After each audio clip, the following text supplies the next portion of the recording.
Le 9 janvier 2013, l'Institut océanographique lançait son cycle de conférences sur le thème des requins. Pendant un an, les grands acteurs du monde marin ont abordé les différents rôles de cette espèce menacée et l'impact de l'homme sur sa survie.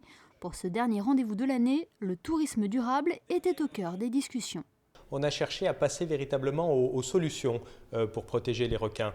La dernière conférence portait sur une solution locale ici, comment acheter durable des poissons qui ne mettent pas en péril les requins dans la façon dont ils sont pêchés. Là, on parle tourisme et vraiment comment mobiliser une nouvelle forme de tourisme, l'écotourisme, l'éco-plongée, pour être précis, pour non seulement aller à la rencontre des requins, mais aussi proposer de nouvelles solutions économiques aux populations locales pour arriver tout simplement à leur faire passer le message qu'un requin peut valoir plus vivant que mort. Requins et tourisme durable, utopie ou réalité? Est-ce que les deux peuvent faire bon ménage? La réponse est oui. Selon les spécialistes, elle serait d'ailleurs l'une des seules garanties de la survie des requins. On sait qu'on a déjà massacré pratiquement 90% de certaines populations de requins, donc le tourisme durable, oui, certainement, c'est certainement une des meilleures pistes pour faire passer le requin d'animal chassé et sanguinaire, alors sans pour autant aller trop loin, parce qu'on commence à voir effectivement quelquefois du spectacle qui est plus proche du cirque que vraiment de la nature, mais disons que je pense que déjà faire comprendre aux gens que sur les presque 500 espèces de requins qui existent, il y en a très peu qui sont réellement avec un potentiel de danger, c'est déjà pas mal.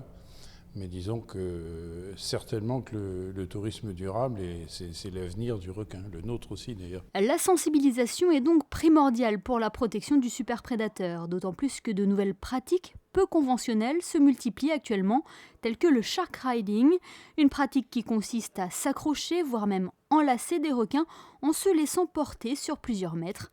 Pour éviter ce genre de comportement, les tour opérateurs spécialistes dans la plongée sous-marine n'hésitent pas à rappeler deux valeurs avant chaque sortie en mer, l'éducation et le respect. Il y a deux espèces de clients. Il y en a ceux qui veulent voir et ceux qui ne veulent pas voir parce qu'ils ont peur. Donc on essaye d'en parler les uns aux autres.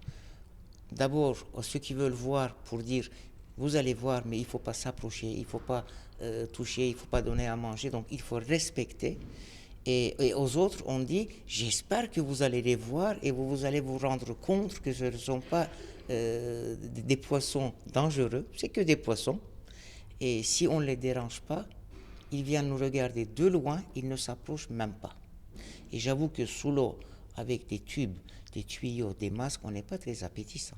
Cette conférence sur les requins était la dernière d'un cycle lancé en début d'année, mais nul doute que cette espèce menacée reviendra au cœur des discussions au cours de l'année 2014, tellement elle a connu un large succès cette année. La surpêche, les aires marines protégées ou encore les méduses seront également à l'ordre du jour de cette nouvelle année.